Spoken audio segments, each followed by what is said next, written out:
Hello and welcome to another video. My name is Peter and today I want to talk about raising your own consciousness is the greatest gift of love to others. Raising your own consciousness is the greatest gift of love to others. First, I'm going to give you a proper greeting. So we say Bangat Sambina, Om Shanti, peace to you, peace to me.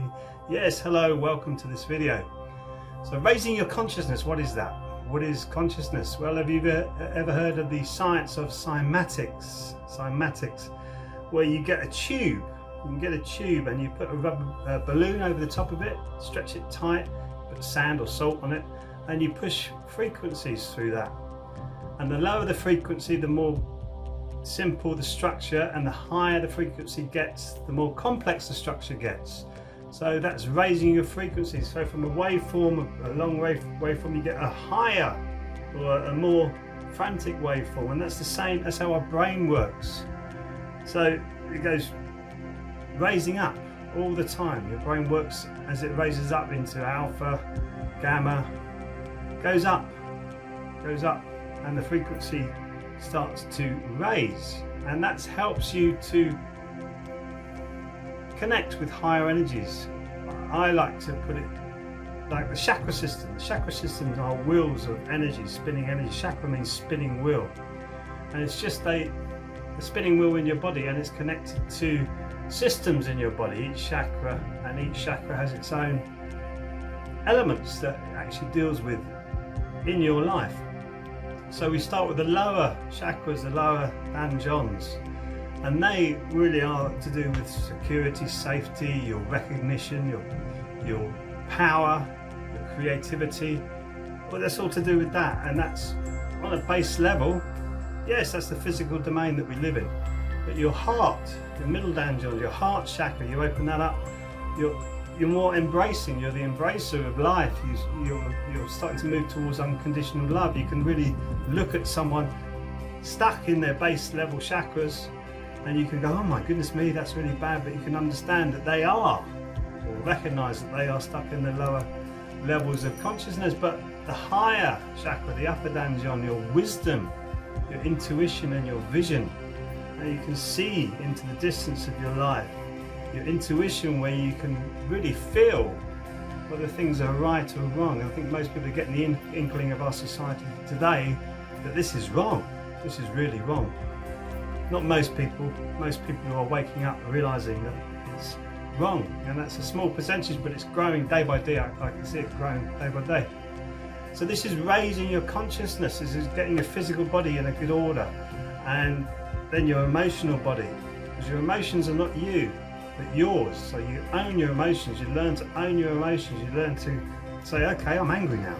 What am I going to do with that? You can turn that anger into positive energy, into action, which I've spoken before on this channel. What is the biggest hindrance about you raising your consciousness? It's your ego. It's your cocoon. Your ego is your cocoon. It's your safety net. You get your intellect together. So it's your ego is your intellect, really, and it's your safety net. So anything outside of that ego, you start to resist, enormous resistance, because you think, no, that's wrong, I'm right. Ego wants to be right all the time. The true self is really, it's just an observer. It just observes things. So it's the middle way. It's just looking at things in the middle way. But your ego will drag you out of good things. So if you're trying to raise your consciousness and you start to feel like you're losing control a little bit, that's your ego saying, come back, come back, come back. Ego stands for edging goodness out. It really does edge goodness out of relationships, your growth as a human being. So it stops you from raising your vibration and being attached to the material world. It's a very fascinating subject, raising your consciousness and opening your mind to possibilities. It's like I hear the radio talking, and they're starting to talk a bit more about conspiracies that are happening, and what are real conspiracies and what are not real conspiracies. If you go to I think Amazon it is, or any where you can find box sets, and you go to the men who built America, and you can go through that. You can see the Rockefellers, how the Rockefeller dynasty started, the Carnegies, Henry Ford's on there, JP Morgan, who was, when he died, he realized that most of his assets were owned by the Rothschilds, so you've got the Rothschilds there, but indirectly, as usual. And these people were all completely obsessed with profit and just being in control of everything that they in their domain, completely obsessed with it. And do you think that's not passed down in their family and our schooling systems at a higher level? I went through a higher level schooling system, and that was made me completely obsessed with my ego, attached to my ego. So everything around me I needed to be in control of, and it took me a long time to let go of that. So do you think that these people have gone away? And do you think for one moment there's not a group of people who are trying to actually conspiring to take over the world and want to have full spectrum dominance over all of human activity and nature? Do you think do you think this is possible? Because people say that, well, that's not possible. What? How can you say that that is not possible when it is? Of course it's possible. Even a man walking down the street is just thinking, well, I'd love to take over the world. And then he speaks to his mate. Yeah, well, how do we do this? That's a conspiracy. It's not a theory. They're conspiring on how to take over the world. It's really simple. It's not a big deal. And when we get stuck on that, we're saying, well, these things can't happen, these things can't happen, these things can't happen. You're limiting yourself to the possibilities in this world. Firstly, on the darker side of it.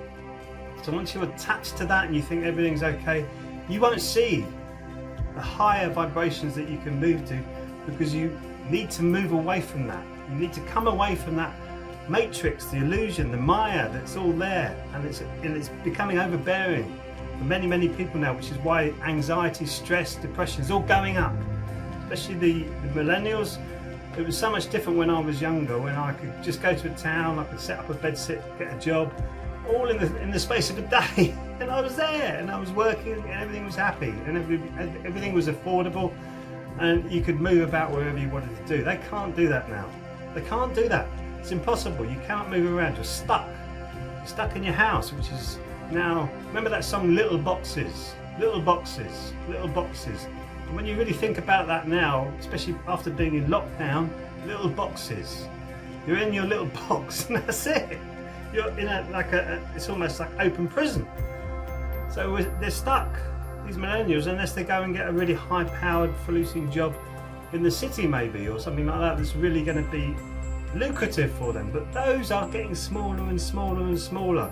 And any job that a layman could do, or a laywoman could do, or getting harder and harder to come by. And you get minimum wage now, where does that get you in today's society? It's impossible for them to raise their vibration in those situations, and I personally feel that people behind all of this know that. It's getting very much harder for them to do it. So we must lead the way. The ones of us who are seeing this must lead the way into raising our vibrations and then offering that helping hand to them and offering it for them to have a better life, because it's going to get worse and worse and worse if you still stay attached to this matrix, stay attached to your ego, and stay in your cocoon, like your safety blanket, your safety network. Jump out of it. It's difficult. When I was going through my training to become a Dharma master, which actually means master in training, some days I wouldn't want to step forward because I didn't know who I am or where I was at. I was so overwhelmed with this enormous consciousness in front of me, incredible feelings. And then I thought, no, I'm courageous, I'm going to do this, I'm going to walk into this. And it just shed all of this stuff off that you don't need it in your life at all. You don't need it for 1 minute. Just shed it off, let it go, let go of your ego. Trust in the universe. If you want to put it this way, trust in God or the divine plan. Whichever way you want to look at it, because we are tiny. We are not our bodies. We are not these bodies. These bodies completely different structure, cell structure from when you were born. So which part are you? Your finger, your eye, your brain? Which part are you? It's your consciousness. So raising your consciousness will help to raise the vibration of your body. You become healthier, happier. You can do it through Qigong. And the Qigong classes are free on this channel, free. Many classes. You can go, there's a backlog of classes. Also we do a live stream regularly. So you can try them as well. Simple, we have fun doing it, but it's very serious once you start to connect with your body. Fantastic way of doing it. I love the way the Koreans teach it, which is why I decided to become an instructor. So give that a go, raise your vibration, and it's the greatest gift of love you can give to others. It really, really, truly is. So thank you for watching this video, and I'll see you in the next video. Sarang Ham.